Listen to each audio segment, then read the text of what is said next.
म Narayan Shrestha god speed education कन्सल्टेन्सीबाट आज चाहिँ म तपाईहरुलाई कन्सल्टेन्सी बिजनेसको इनसाइड आउट बिजनेस मोडल र हामी कन्सल्टेन्सीहरु कसरी काम गर्छ अरु कन्सल्टेन्सीहरुसँग भनेर चाहिँ कुरा गर्न चाहन्छु है।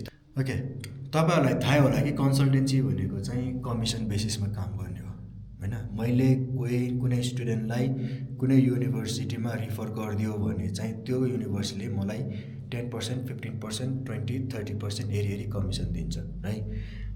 त्यही भएर तपाईहरुले सुन्नु भएको होला कि कतिजना स्टुडेन्टलाई कुनै कन्सल्टेन्सीहरूले चाहिँ चाहँदा नचाहँदै पनि युके पठाइदिएको, किनकि युके को युनिभर्सिटीहरुबाट राम्रो कमिसन आउँछ भनेर चाहिँ तिनीहरुलाई चाहँदा नचाहँदै पनि युके पठाइदिएको।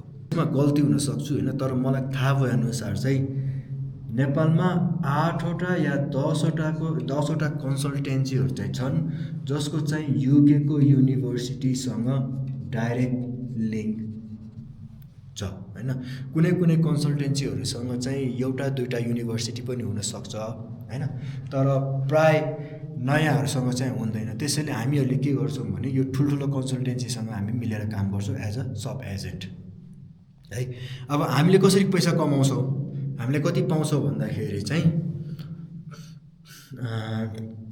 हामी एज अ सब एजेन्ट हामीले ठुलो कम्पनीसँग चाहिँ कसरी काम गर्छ भन्दाखेरि चाहिँ हामीसँग चाहिँ तपाईको आइदर म्याक्सिमम चाहिँ 80-20 हैन, या कुनैले चाहिँ 70-30 दिन्छ। त्यो भन्न खोजेको चाहिँ यदि एज अ स्टुडेन्ट मानिलिउँ तपाई यो स्टुडेन्ट भयो हैन, मानिलिउँ तपाई चाहिँ यो स्टुडेन्ट भयो। अब एज अ स्टुडेन्ट तपाई यो डाइरेक्ट यो ठुलो कन्सल्टेन्सीमा गयो भने चाहिँ के हुन्छ भने तपाईलाई मानिलिउँ उहाँले चाहिँ एउटा कुनै युनिभर्सिटी युके युनिभर्सिटीमा पठाइदिनु भयो, उहाँले कमिसन 4 लाख पाउनु भयो हैन। के भयो भनेपछि अब चाहिँ वान अफ दिस कन्सल्टेन्सीले चाहिँ तपाईको 4 लाख कमिसन पाउनु भयो हैन। अब तपाई डाइरेक्ट यिनीहरुसँग नगएर चाहिँ तपाईले के गर्नुभयो भन्दाखेरि चाहिँ अरु सब एजेन्ट अरु कन्सल्टेन्सीहरुसँग जानुभयो। तपाई consultancy A, consultancy B, consultancy C. अब के हुन्छ भन्दाखेरि चाहिँ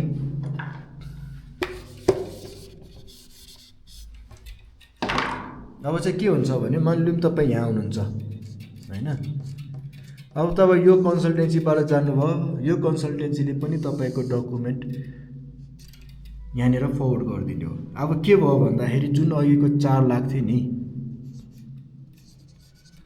अब 80-20 हो भने चाहिँ उहाँले 20% पाउनु भयो, उहाँले 80% पाउनु भयो। अब 70-30 हो भने चाहिँ उहाँले 30% पाउनु भयो, उहाँले 70% पाउनु भयो हैन। तर एज अ स्टुडेन्ट तपाईले के पाउनु भयो, एउटा भिसामा स्ट्याम्प हुन्छ, त्यो गर्नुभयो, तपाई खुसी हुनुभयो हैन त। त्यो बाहेक तपाईले केही पनि पाउनु भएन। अब यही कुरा हैन, तपाई यो कन्सल्टेन्सीमा जानुस्, तपाई डाइरेक्ट यो कन्सल्टेन्सीमा जानुस्, तपाईले केही पनि पाउनु भएन।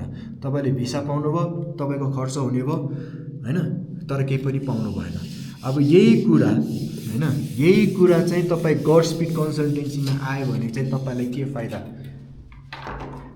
हैन। मानिलिउँ एउटा कन्सल्टेन्सीसँग हामीले चाहिँ एमओयू गरेको छ हैन, साइन गरेको छौं एज अ सब एजेन्ट हैन, एज अ सब एजेन्ट 80-20 मा हैन। अब के हुन्छ भन्दाखेरि चाहिँ एज अ स्टुडेन्ट तपाईले हाम्रो टिकटक एड देख्नुभयो, फेसबुक, इन्स्टा हैन त हैन। तपाई एज अ स्टुडेन्ट अब के हुन्छ भने एज अ स्टुडेन्ट हैन, एज अ स्टुडेन्ट तपाईले हाम्रो टिकटक पोस्ट देख्नुभयो या फेसबुक पोस्ट देख्नुभयो, तपाई चाहिँ हामी कहाँ आउनुभयो हैन, गड स्पिड कहाँ आउनुभयो। अब के गर्छौं भने हामीले चाहिँ तपाईहरुको फाइल लिन्छौं हैन, अनि यहाँ फरवर्ड गरिदिन्छौं हैन, एउटालाई फरवर्ड गरिदिन्छौं। अब के हुन्छ भने यदि हाम्रो 80-20 छ भन्दाखेरि चाहिँ के हो भने 8 × 4 32 भनेपछि हामीले 3,20,000 हैन, 3,20,000 हामीले पाउने भयो। उहाँहरूले चाहिँ के कति पाउने भयो, 80K मात्रै पाउने भयो। अघि के कति पाइराख्नु भएको थियो, 4 लाख होइन। अब त्यो 4 लाखमा चाहिँ अब उहाँले 80K पाउनुभयो होइन, यहाँ 3,20,000। अब के हुन्छ भन्दाखेरि किनकि तपाईँहरू चाहिँ गड स्पिड कन्सल्टेन्सी आउनु भएको छ, त्यसैले हामीले चाहिँ के गर्छौँ भने 3,20,000बाट चाहिँ हामी 50,000, हामी चाहिँ 50,000 मात्रै अफिसको लागि लिन्छौँ।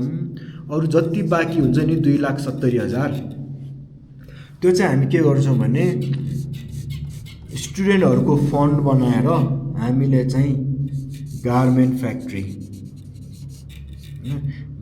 फ्याक्ट्री हामीले जुम्लामा खोल्छौँ, किनकि जुम्लामा केही पनि एउटा फ्याक्ट्रीहरू इन्डस्ट्रीहरू केही पनि छैन होइन। त्यही भएर चाहिँ हामीले चाहिँ गार्मेन्ट फ्याक्ट्री खोल्छौँ, हाम्रो फर्स्ट अब्जेक्टिभ भनेको हो। र त्यो गार्मेन्ट फ्याक्ट्रीमा चाहिँ तपाईँको पनि सेयर हुने भयो क्या। भन्न खोजेको चाहिँ तपाईँ युके होइन, तपाईँ युकेको भिसा लाग्यो, तपाईँ खुसी हुनुभयो, तर एट द सेम टाइम तपाईँको चाहिँ यो कम्पनीमा पनि चाहिँ तपाईँको लगानी हुने भयो होइन। तपाईँले युके जानुहुन्छ, तपाईँ खुसी हुनुहुन्छ, एट द सेम टाइम तपाईँको चाहिँ कम्पनीमा पनि लगानी हुने भयो क्या है। त्यही भएर चाहिँ गड स्पिडमा एप्लाई गर्नुको फाइदा भनेको तपाईँलाई यही हो। तपाईँ डाइरेक्ट जानुहोस्, तपाईँले केही पनि पाउनुहुन्न। तपाईँ अरू कन्सल्टेन्सीहरू जानुहोस्, तपाईँले केही पनि पाउनुहुन्न।